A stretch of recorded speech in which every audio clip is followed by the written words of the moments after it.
Hi, on this episode we're going to show you some woodcrafters, some musicians, some artists, and they can all be found here in Wyandotte. Did you know that?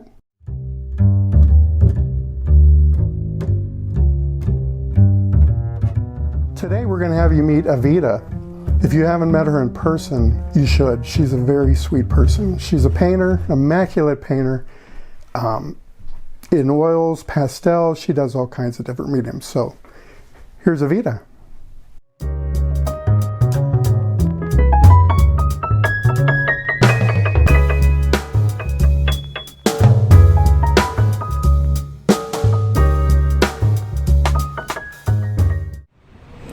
I'm working on an oil pastel from a sketch I did with the 3 figures. These were charcoal based. Charcoal is a really nice medium to work with, and then I like to transfer it to an oil pastel, so I took the last figure and I used these pieces here, which you can blend really well. You can take a green and then take a red. It's a complement, and then you would just work together with it, and then you would take your blending tool, which is like a rubber tip, and you would just blend it together. Well, I grew up in an environment where my mother was an artist since she was 9 years old until she was 92, and she painted up until that age, and I didn't find interest in art because we thought we already had an artist in the family, so I never continued until later when I was working on murals in high school. And then I decided it was interesting, so I thought I would try art on my own. And what happened was I was interested in going to Wayne County Community College in Fine Art, and the instructors there were really great, and they encouraged all different medias. So I started with charcoal, pastel, oil pastel, pencil, paint, acrylic paint, and we would sketch live models and still lifes. And I found still lifes and live models to be really interesting. First, you have to get an idea of what you want to develop into a painting. If it be vegetables that you want to sketch out, and you would do a thumbnail sketch on a little piece of paper with, that's my process thought and idea, just to sketch it out about a 5 by 7 or smaller, maybe 3 by 5, and have the vision and maybe photograph some vegetables or put them out. And then when I see the blank canvas, I have to immediately paint it a color so that before I apply the idea onto the canvas, I'll already have a color on there, so it helps me to work from there. And that's how I develop the piece. And I don't do it right away. I take different days when I'm in the mood. I have to be a certain mood to paint, and it's usually around 7 at night. Being with the Downriver Council for the Arts has helped me tremendously into developing my skills, and they have art shows where you can submit your artwork. Sometimes there's a DCA members only show where it's not judged, and you could bring in 3 pieces, and it gives you an opportunity to display your artwork. And I also am able to attend classes here, and which is a Wednesday class. I attend an open studio with other artists, and it's a lot of fun because the other artists, we all have different styles, medias we use, and techniques, and we help one another. So that's really encouraging to be with the people. The Downriver Council for the Arts provides artists a unique retail space to sell one-of-a-kind handmade items. The gift shop at the Arts Center is open year-round during normal hours and special events. If you're looking for that special gift, consider giving art.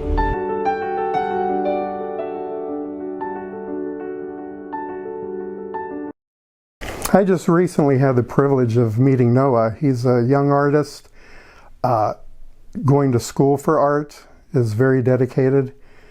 Already a greatly talented artist. Here he is.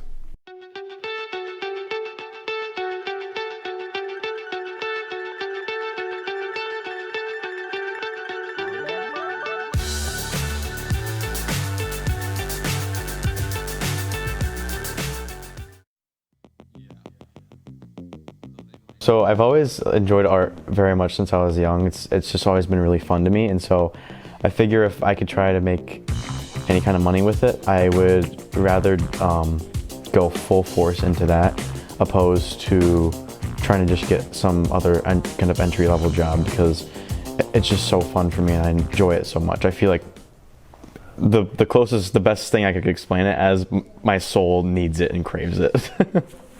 Follow your dreams. Because for a while I was shutting out this part of me because I thought I needed to.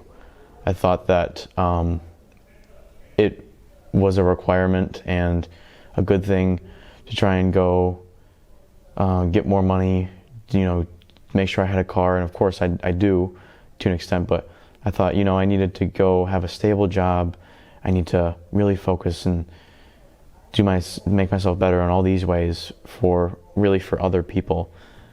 But what I was doing was ignoring this part of me. And the thing is, once I stopped doing that, once I started listening to that part of me, that it just wouldn't go away, the part of me that I can't change, and that the part of me that is just myself, I realized that I could fully dedicate myself to this and make it a career and make some money off of it, because I realized that I just love doing it. I can do it all day.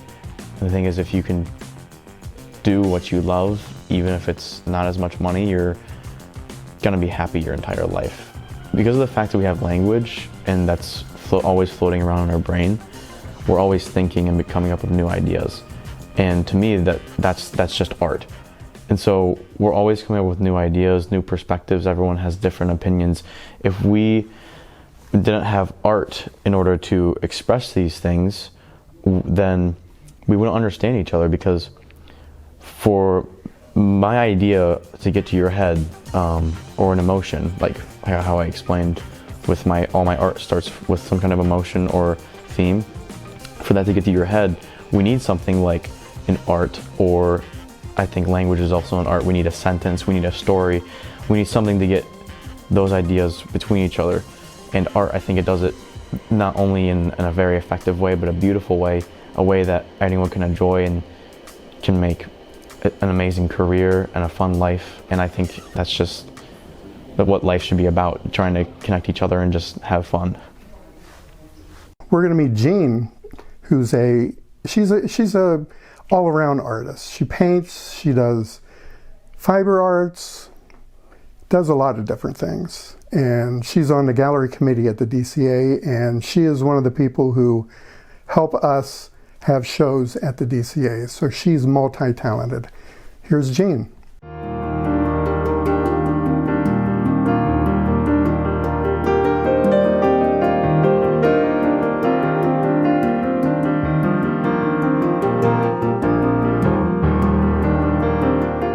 I grew up in a household that was full of art. My mother, aunt, and uncle raised me, and my aunt was an artist, so she was always drawing and painting. And so at a very young age, I started to do the same, took an interest in it.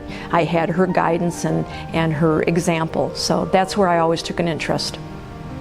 It's interesting because I've come back to art after really not doing anything actively for a long, long time.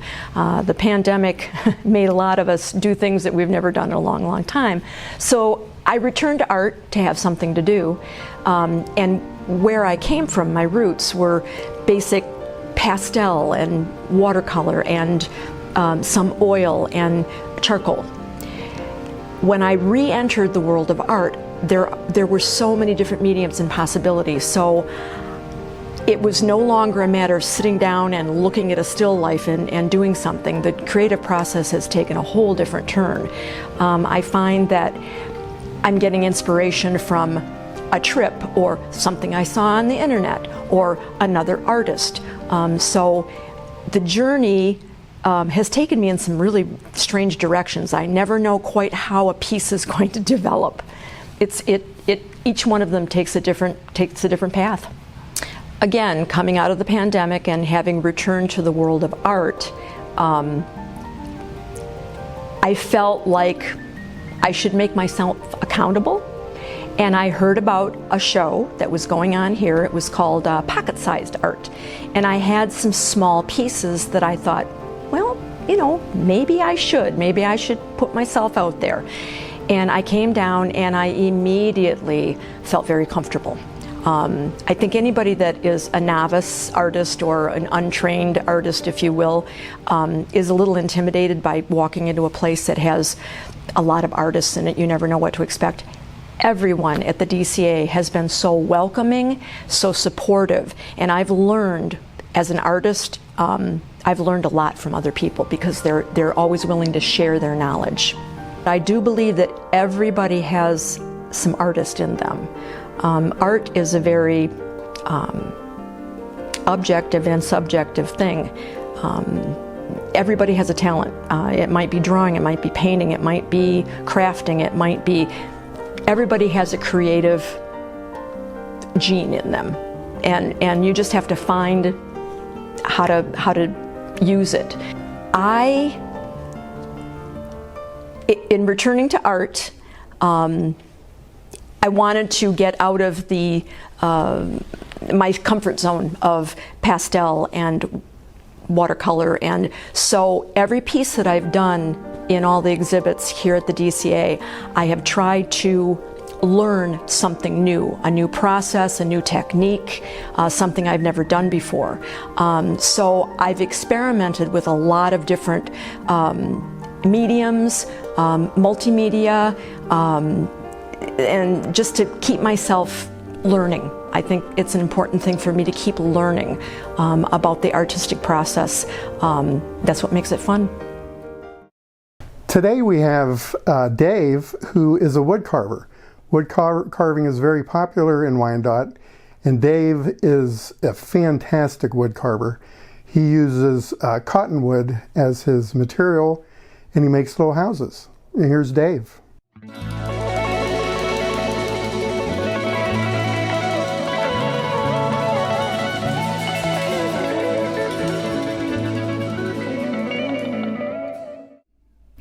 I pick up a piece of wood and I thank God for the wood, and I carve off the front of it to make a flat surface. Then I take a saw and I saw off the top to make a roof line. Then I take a gouge and I make the shingles on the roof.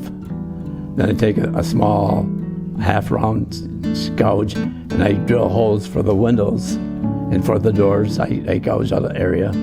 I use the needle file to take the round windows and turn them into a square window. And some of the windows I put Swarovski crystals for stained glass windows. I started carving wood, mainly cottonwood bark, because I retired, and 3 days later my wife got a job at Greenfield Village. And I looked in different magazines, and I saw that cottonwood is a good bark to use. So I started doing it that way. I heard about the DCA from a person called Nan Wesser. She was instrumental in getting me to join the Acanthus group. Acanthus group usually meets here once a month. And I knew that if I got into Acanthus, I should be able to get into the street fair, and I should be able to sell my carvings. Art is important because it teaches people to have something inner that they can look for beauty in things. It relaxes you, it takes you away from the stress of everything. Last month we had a band here called the Nashville Counts, and the singer for that band, his name is Zach, and he's a Wyandotte resident. It was a great show. Many of you may have seen it. It was great, and here they are.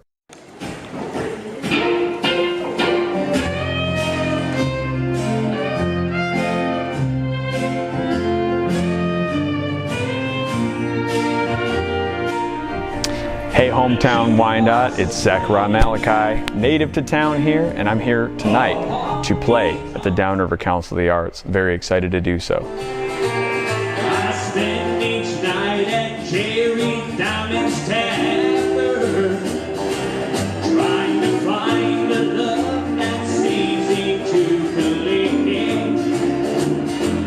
But I leave at 2 a.m. so cold and lonely, and that old honky-tonk is all that I've got left. I was inspired to play honky-tonk music specifically because my family migrated to Wyandotte from Tennessee, and I was inspired because my grandfather, my dad, it's been a long line of history of genealogy in my family to actually listen to country music, honky-tonk, be inspired by that.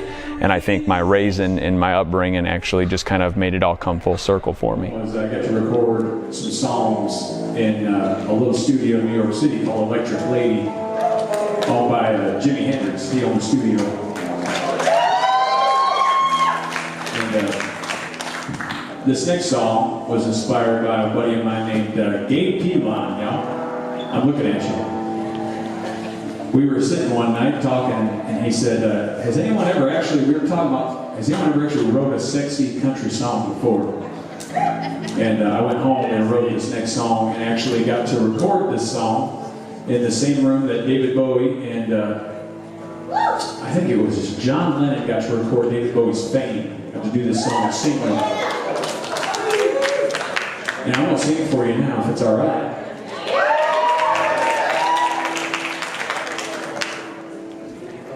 I see you staring across the room. Your eyes are dark through the smoke. Leaning on another bar stool while you're sipping on your Jack and Coke. I've never seen you here before. Your eyes erase my obligations. The songwriting process is rather mysterious, and it's been said to be mysterious from several different people. And if you were to have asked somebody like the great Hank Williams, you know, where he gets his song ideas from, he used to say that God would send them down and he would hold the pen.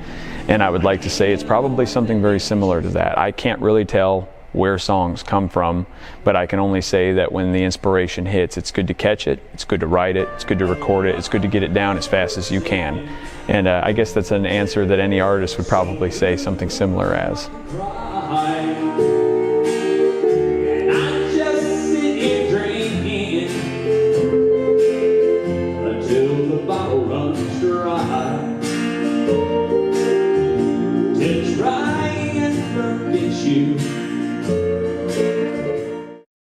Hi, I'm excited to introduce you to Frank Paul. He's a musician, artist, animator, lives in Wyandotte.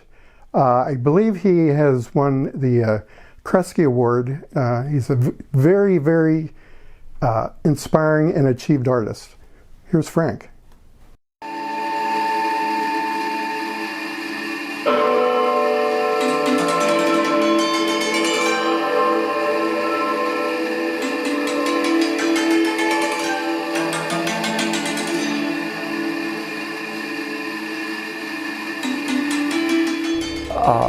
In grad school, I started tinkering. Specifically, I was inspired by the work of Pierre Bastien and Trimpin, who are sound artists that use motors and sometimes computer interfaces to play acoustic instruments. And that's my craft. In 1990, I didn't know that there was such a thing as automatic music outside of the world of perhaps player pianos. However, in 1991, I went to St. John's, Newfoundland, and I met Trimpin, who's from Germany. And Trimpin is a computer whiz, and he's a MacArthur genius, and he was making, he kind of reinvented the player piano. So he had engineered a device that would it could do everything that a player piano could do, but it could do it more intense and it could do it faster. But it could also saw the strings, brush the strings, and I was intrigued by what he did, but I was also very intimidated. And around the same time, I had gone to Europe and I met Pierre Bastien, who was doing something similar, but he was using the European equivalent of erector sets, Meccano it's called, and he was using simple motors and doing the same thing with acoustic instruments. And I thought that I could find a happy place in the middle using simple computers. So in 1996, I went to the University of Michigan and I enrolled in their MFA program. And I was pretty much, it was a self-motivated program because there was nobody there to teach me how to do it. But I did work with Michael Rodemer there, who knew a bit about microcontrollers, and that took me down the path to where I am now.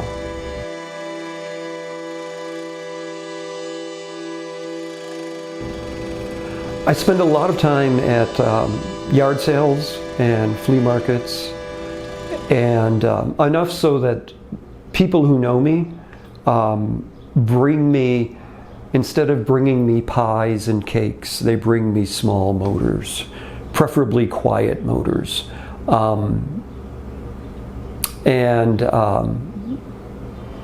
That goes a little bit further than a pie or a cake. We're going to meet Claudia. She's a DCA member, and she's also an Acanthus member, one of the oldest art groups in Wyandotte. And she's a fantastic painter and a great mentor. I'd like you to meet her. Here she is, Claudia.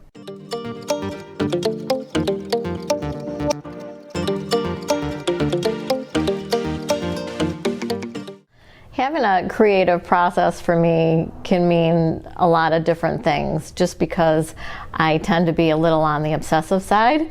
So a lot of times I may start with an idea, whether it's from a photograph or a sketch I did, or something I had seen that I liked with colors that were more my usual palette. Sometimes I might see an angel that might be something that is close to my heart that week, and I might put that down on paper and decide to do something with it. But then within an hour or two, it'll be totally different. I started doing art when I was probably middle of elementary school. I kind of would just pour myself into it and escape into drawing and painting and just sketching. Probably something to do on days where we didn't have school, or just for a fun pastime. And it was something my mom and dad actually both were artistic, and were able to sit us down and give us paint by numbers and show us how to draw houses, and sketching kind of began at a very young age.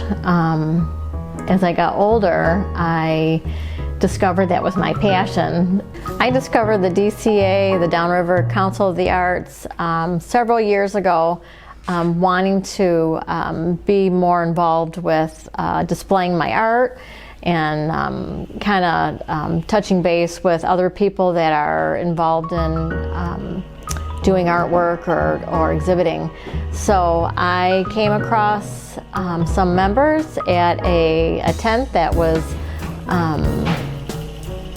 full of different cultural and diverse artwork that was called the Acanthus Art Society, and that is a partner of the DCA, and working with the DCA and Acanthus initially, we've been able to display lots of artwork and have sales and be able to have exposure to large and small pieces at the Henry Ford Wyandotte Hospital, at the Park Restaurant, Lincoln Park, and the DCA has been a real tool for me to be encouragement to create new art and work in the art fairs and things like that.